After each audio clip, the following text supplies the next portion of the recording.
Hi guys. So నవ్వు ఈ వీడియోలో ఫిజిక్స్ తెలుసుకోబోతున్నాం. అంటే ఫిజిక్స్లో మీరు ఇంపార్టెంట్గా నేర్చుకోవాల్సిన చాప్టర్స్ ఏంటి, అండ్ ఈజీగా నేర్చుకుంటే వచ్చే చాప్టర్స్ ఏంటి, అండ్ ఎక్కువ వెయిటేజ్ ఏం దేనికి ఉన్నాయి అవన్నీ చూడబోతున్నాం. సో వీడియోకి వెళ్ళే ముందుగా ఛానల్ని ప్లీజ్ లైక్ చేయండి, షేర్ చేయండి, సబ్స్క్రైబ్ చేయండి. బికాస్ మీరు నాకు మిమ్మల్ని నేను అడగట్లేదు, so the only thing I'm asking you is share the video, like the video and subscribe the channel and help me to grow further. See, time చూడండి, morning 3:79 2 o'clock నుంచి videos చేస్తూనే ఉన్నాం. ఒకటి ఒకటి ఒకటి ఒకటి అలా చేసుకుంటే నేను ఫాస్ట్గా చేస్తే మీకు ఫాస్ట్గా పెట్టవచ్చు, మీరు ఫాస్ట్గా చదువుకుంటారని చెప్పి లైక్ రేపు ఇంకా చాలా పనులు ఉన్నాయి. బట్ స్టిల్ ఇంకా పడుకోలేదు, చూడాలి. సో ఓకే, అది ఎలా మేనేజ్ చేసుకుంటాను. బట్ స్టిల్ మీ సైడ్ నుంచి నాకు కావాల్సింది ఒక లైక్ కొట్టండి, షేర్ చేయండి, సబ్స్క్రైబ్ చేయండి. చాలు, అంతకు మించి ఇంకా అవసరం. So coming to physics. Physics చాలామంది వదిలేస్తారు. అంటే చాలామంది అంటారు ఫిజిక్స్ అన్న ఏం అర్థం అవ్వట్లేదు, సమ్స్ రావట్లేదు అంటారు. అది కామన్. అంటే ఫిజిక్స్ ఏంటంటే కొంచెం కాన్సెప్ట్లో మనం ఇన్వాల్వ్ అయిపోతేనే ఫిజిక్స్ కొంచెం మనకి చేయగలం. లేదు అంటే ఏంటంటే కొన్ని ఇంపార్టెంట్ ఉంటాయి. అంటే ఇప్పుడు మోడర్న్ ఫిజిక్స్లో కొన్ని ఉంటాయి.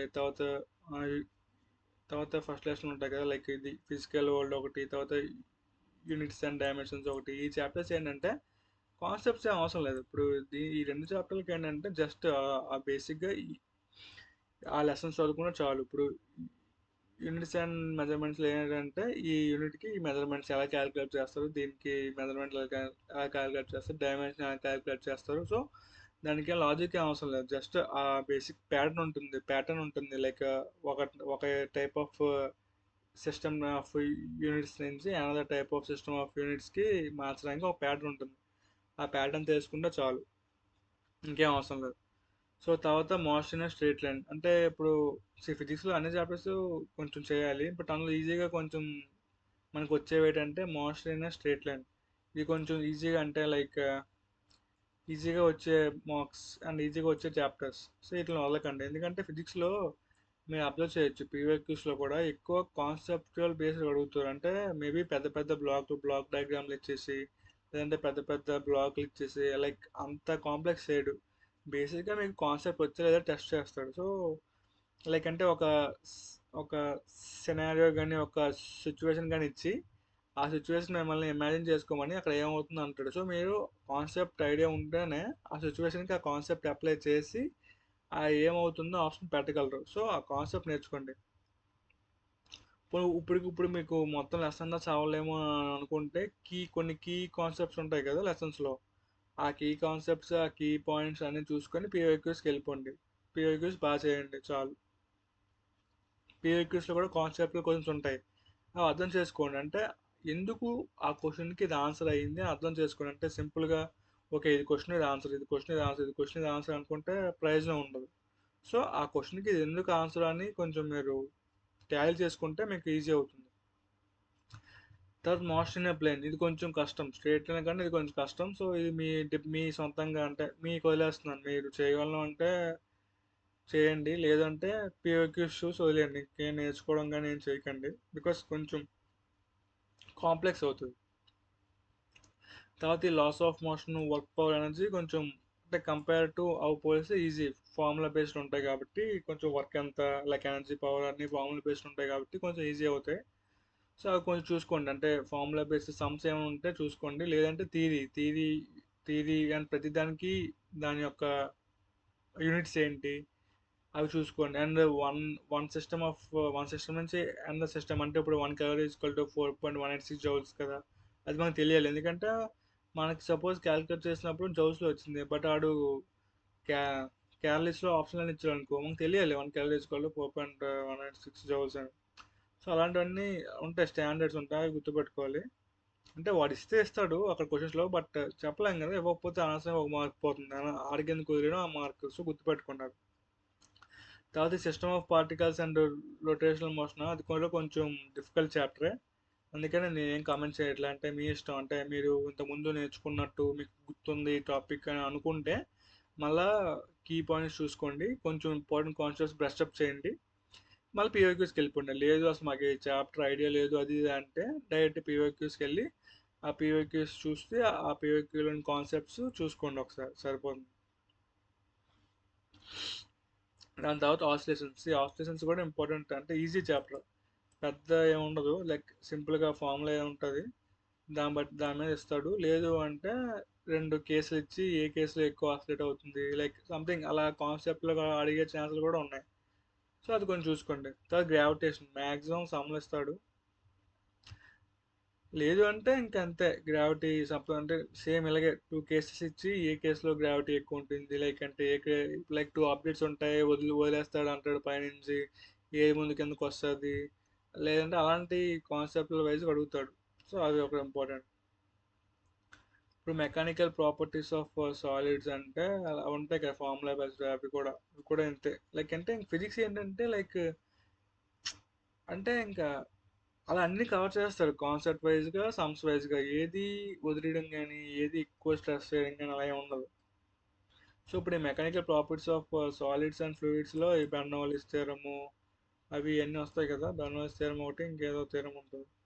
ఏ సో ఆ కాన్సెప్ట్స్ తెలుసుకోండి, ఎందుకంటే పక్క అడిగేస్తారు. అంటే లైక్ ఇప్పుడు సపోజ్ అలా ఇచ్చి సపోజ్ స్టేట్మెంట్ ఇస్తాడు like the pressure applied on water surface is divided into equally in all sides అంటే సంథింగ్ ఏ స్టేట్మెంట్ ఇస్తాడు, అది ఏ ప్రిన్సిపల్ అని ఆప్షన్స్ ఇస్తాడు. అది మీకు తెలిస్తేనే చేయగలరు కాబట్టి సో అలాంటి స్టేట్మెంట్స్ ప్రిన్సిపల్స్ లాస్ ఏమైనా ఉంటే అవి గుర్తుపెట్టుకోండి. అండ్ దానికి రిలేటెడ్ ఫార్ములాస్ సమ్స్ ఏమి ఉంటే అవాయిడ్ చేయండి. ఎందుకంటే అయితే మీకు కాన్సెప్టువల్గా అడగాలనుకుంటే వాడు ఫార్ములా అంటే వాళ్ళ థీరీ మీద అడుగుతాడు, అంటే ఆ ఒక అనాలిసిస్ మీద కానీ ఆ థీరీ మీద కానీ అడుగుతాడు. లేదు వాడు ప్రాక్టికల్గా సమ్స్ ఇచ్చి టెస్ట్ చేద్దాం అనుకుంటే ఆ థీరీ మీద ఉన్న ఫార్ములా ఉంటుంది కదా, ఆ ఫార్ములా మీద సమ్ ఇస్తాడు. సో మీరు ఆ ఫార్ములా థీరీ గుర్తుపెట్టుకుంటే ఏ మోడల్స్ చేయగలరు. తర్వాత థర్మోడైనమిక్స్. సో థర్మోడైనమిక్స్ ఎలాగా మీరు కెమిస్ట్రీలో నేర్చుకుంటారు. సో ఇక్కడ కూడా నేర్చుకుంటే బెటర్, ఎందుకంటే కొంచెం దానికి డిఫరెన్స్ ఉంటుంది. బట్ కోర్ కాన్సెప్ట్ అంటే థర్మోడైనమిక్స్ కోర్ కాన్సెప్ట్ ఒకటే కాబట్టి సో ఈ రెండింటికి కామన్ ఉంటుంది కాబట్టి నేర్చుకోండి. అండ్ ఈ థర్మల్ ప్రాపర్టీస్ ఆఫ్ మ్యాటర్ కూడా అంతే, లైక్ ఇది కూడా సింపుల్. కొన్ని కాన్సెప్ట్ నాకు తెలిసి ఒక కాన్సెప్ట్ క్వశ్చన్ ఇస్తాడు, ఒక ఫార్ములా క్వశ్చన్ ఇస్తాడు. సో కాన్సెప్ట్ క్వశ్చన్ వదలకండి, అంటే స్ట్రెయిన్ స్ట్రెస్ అన్నీ ఉంటాయి కదా. సో అవన్నీ మొత్తం అంటే ఈ మూడు చాప్టర్స్ ఒక దాంట్లోకి వస్తాయి, mechanical properties of solids, mechanical properties of fluids, thermal properties. అంటే ఈ థర్మల్ అనేవి ఇంకా మళ్ళీ ఇందులోకి వచ్చేస్తాయండి. థర్మల్లో thermodynamics, kinetic energy, heat transfer, ఈ నాలుగు ఒక దాంట్లోకి వచ్చేస్తాయి. ఇవన్నీ ఈ రెండు ఒక దాంట్లోకి వస్తాయి. అండ్ ఆసిలేషన్స్, గ్రావిటేషన్ అని ఒక దాంట్లోకి వస్తాయి. ఇంకా ఇవన్నీ పైవన్నీ ఒక ఒక దాంట్లోకి వస్తాయి. సో ఈ ట్రాక్ కూడా ఇంపార్టెంట్, అంటే కొంచెం ఈజీగా వచ్చే ట్రాక్.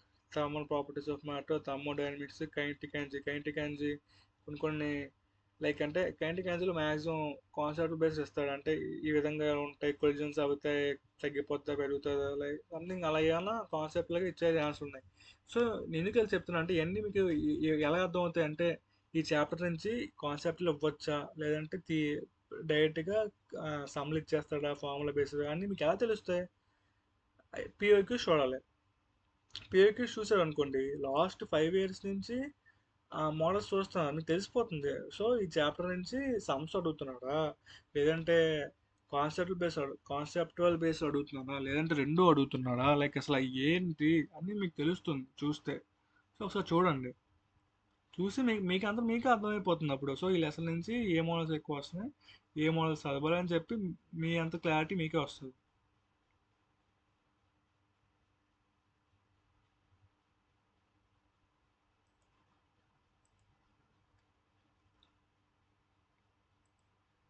ఇప్పుడు ఇక్కడ దాకా అయిపోయింది కదా హీట్ వరకు. ఇప్పుడు వేవ్ ఆప్టికల్, వేవ్ ఆప్టిక్స్, ఈ మూడు ఒక దాంట్లోకి వస్తాయి. ఈ రే ఆప్టికల్స్ అనేవి ఇంపార్టెంట్, అంటే డైరెక్ట్గా ఇచ్చేస్తాడు ఫార్ములా. నాకు తెలిసి ఈ రే ఆప్టికల్స్ అండ్ ఆప్టికల్ ఇన్స్ట్రుమెంట్స్లోని ఫార్ములా బేస్ వస్తుంది, అంటే ఆ ఫోకాయ్ రేడియస్ అన్నీ ఉంటాయి కదా, 1/r1 1/r2 ఆ ఫార్ములాస్ ఏమి ఉంటాయి కదా చాలా. సో ఆ ఫార్ములాస్ మీద ఖచ్చితంగా ఒక సమ్ వస్తుంది. సో ఆ సమ్స్తో ఫార్ములాస్ బాగా చూసుకోండి. అండ్ వేవ్స్లో కూడా సమ్స్ ఉంటాయి కదా, అంటే లైక్ ఫార్ములాస్ ఉంటాయి కొన్ని, ఫార్ములాస్ అండ్ సమ్స్ ఉంటాయి. చిన్న చిన్న ఫార్ములాస్తో సమ్స్ అవి వచ్చే ఛాన్స్ ఉన్నాయి, చూసుకోండి. అండ్ తర్వాత ఎలక్ట్రిక్ ఛార్జ్ అండ్ ఫీల్డ్స్లో అండ్ ఎలక్ట్రోస్టాటిక్ పొటెన్షియల్, ఇంకా ఇవన్నీ కరెంట్లోకి వచ్చేస్తాయి. ఎంత డిపార్ట్మెంట్ అంతా కరెంట్ డిపార్ట్మెంట్లోకి వచ్చేస్తాయి. ఇందులోని సి ఈ ఇందులోని ఖచ్చితంగా ప్రాబ్లమ్స్ వస్తాయి. అంటే కెపాసిటెన్స్, వోల్టేజ్ అన్నీ ఉంటాయి కదా, ఖచ్చితంగా అందులో ఒక సర్క్యూట్ ఇచ్చి ఆ బ్యాటరీ ఇస్తాడు. ఆ బ్యాటరీ దగ్గర మేబీ వోల్టేజ్ అడగొచ్చు, లేదంటే కెపాసిటర్ ఇస్తాడు. కెపాసిటర్ దగ్గర ఎంత ఛార్జ్ స్టోర్ అయి ఉంటుంది, లేదంటే ఎంత ఎనర్జీ స్టోర్ అయి ఉంటుంది, లేదంటే రెండు కెపాసిటర్లు ఇచ్చి ఈ కెపాసిటర్లో ఎంత ఎనర్జీ స్టోర్ అయి ఉంటుంది, ఈ కెపాసిటీలో ఎంత ఈ కెపాసిటర్లో ఎంత ఎనర్జీ స్టోర్ అయి ఉంటుంది, లైక్ అలాంటి ఫ్రీక్వెంట్గా వచ్చే సమ్స్. సో మీరు ఆ చాప్టర్కి వచ్చినప్పుడు ఆ చాప్టర్ పీవైక్యూస్ చూస్తే, అండ్ ముందు ఆ చాప్టర్స్ ఫార్ములాస్ చూడండి. ఫార్ములాస్ అంటే ఇలా సమ్స్ వస్తే ఈ ఫార్ములాస్ అప్లై చేయొచ్చు. అంటే యూకి వీకి సంబంధం ఏంటి, అంటే సికి యూకి సంబంధం ఏంటి, సికి వీకి సంబంధం ఏంటి, అన్ని ఫార్ములాలు ఉంటాయి కదా, ఆ ఫార్ములాలు చూడండి. తర్వాత పీవైక్యూస్కి వెళ్ళండి. ఆ సమ్స్ చూస్తే మీకు అర్థమైపోతుంది, ఓకే ఈ చాప్టర్స్ నుంచి ఇలా అడుగుతున్నాడు, ఇలా ఇలా సాల్వ్ చేయాలి, అప్పుడు ఈజీ అవుతుంది అని మీకు అర్థమవుతుంది. సో అప్పుడు పని ఈజీగా అవుతుంది మీకు. అసలు ఏం చేయాలో అర్థమవుతున్నప్పుడు ఎలా చేయాలో కొంచెం ఈజీ అవుతుంది. తర్వాత ఈ మూవింగ్ ఛార్జెస్, ఇది కూడా అంతే. ఈ చాప్టర్లో కాన్సెప్ట్గా అడుగుతాడు. అంటే బి బి ఉంటుంది కదా, బి ఏమో ఎఫ్కి పర్పెండిక్యులరా లేకపోతే లేదా, లేకపోతే వికి పర్పెండిక్యులరా లేదా, లేదా ఫార్ములా ఉంటుంది కదా, బి ఈజ్ ఈక్వల్ టు కాదు, ఏదో ఉంటుంది కదా, F is equal to QV అనే సంథింగ్ ఏదో ఫార్ములా ఉంటుంది. సో ఆ ఫార్ములా బేస్డ్ సమ్స్ కానీ లేదంటే కాన్సెప్ట్ బేస్డ్ కానీ చాలా వస్తాయి. ఒకసారి చూడండి అది.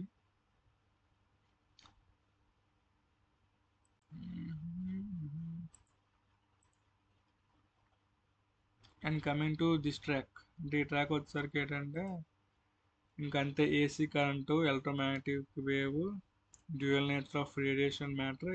సో ఇవన్నీ చదవండి, ఇవి వదిలేకండి. అంటే ఈ atomics and nucleus, semi conductor, communication, dual nature of radiation matter, ఇవి ఏంటంటే కాన్సెప్చువల్ కాదు, కాన్సెప్చువల్ క్వశ్చన్స్ కాదు, చదవాలి. చదివితే వచ్చేస్తాయి టెక్స్ట్ బుక్లో. ఆ లెసన్స్ చదివితే వచ్చేస్తాయి ఆ క్వశ్చన్స్. లేదంటే పీవైక్యూస్ చూస్తే ఫ్రీక్వెంట్గా రిపీట్ అయిన క్వశ్చన్స్ ఉంటే మళ్ళీ అయ్యే వచ్చేస్తాయి క్వశ్చన్స్. సో ఎట్టి పరిస్థితుల్లో ఈ చాప్టర్ చదవకండి. ఇక్కడ at the same time AC current, DC current, electromagnetic wave, electromagnetic induction ఇవన్నీ ఉన్నాయి కదా. సో ఇందులో నాకు తెలిసి ఏసీ కరెంట్ మీద మేబీ అడిగితే ఒక ఫార్ములా అడగొచ్చు. ఎంత ఉంటుంది కరెంట్ అని, ఏసీ కరెంట్ ఎంత ఉంటుంది, డీసీ కరెంట్ ఎంత ఉంటుంది, లేదంటే థీరీ. అంటే డీసీ కరెంట్ అంటే ఒక కేసు ఇచ్చి ఆ కేసులో ఏసీ కరెంట్ ఉంటే ఆ, ఎక్కువ వస్తుందా అవుట్పుట్, డీసీ కరెంట్ ఉంటే ఎక్కువ వస్తుందా, లేకపోతే ఏసీ కరెంట్ డీసీ కరెంట్కి తేడా ఏంటి, అలాంటి కాన్సెప్టులుగా మిమ్మల్ని ఇబ్బంది పెట్టే క్వశ్చన్స్ రావచ్చు ఈ పర్టికులర్ చాప్టర్లో. సో ఇప్పుడు మొత్తంగా చూసుకుంటే, ఇప్పుడు మీరు ఈజీగా చేయాల్సి అంటే పర్ఫెక్ట్గా ఈజీగా చేయాల్సింది ఈ ఫిజికల్ వరల్డ్ చాప్టర్ ఒకటి, ఈ యూనిట్స్ అండ్ మెజర్మెంట్స్ ఒకటి, మోషన్ అండ్ స్ట్రోక్ లైన్ ఒకటి, and laws of motion, work power energy, తర్వాత ఇక్కడ ఆసిలేషన్, గ్రావిటేషన్. ఇంక ఇవి మీ ఇష్టం, థర్మల్ ప్రాపర్టీస్ అనేవి. కానీ థర్మోడైనమిక్స్ అనే ఆ ట్రాక్ మాత్రం చాలా important. Heat transfer, kinetic energy, thermodynamics. And ray optics కూడా ఇంపార్టెంట్. వేవ్స్ మీ ఇష్టం, రే ఆప్టిక్స్ కూడా ఇంపార్టెంట్. అంటే లైట్ ఆఫ్ రేస్ కానీ, లేకపోతే సమ్స్ వస్తాయి దాని మీద, ఫోకై మీద కానీ, లేకపోతే రేడియస్ ఆఫ్ కర్వేచర్ కానీ. సో ఆ సమ్స్ చాలా ఇంపార్టెంట్.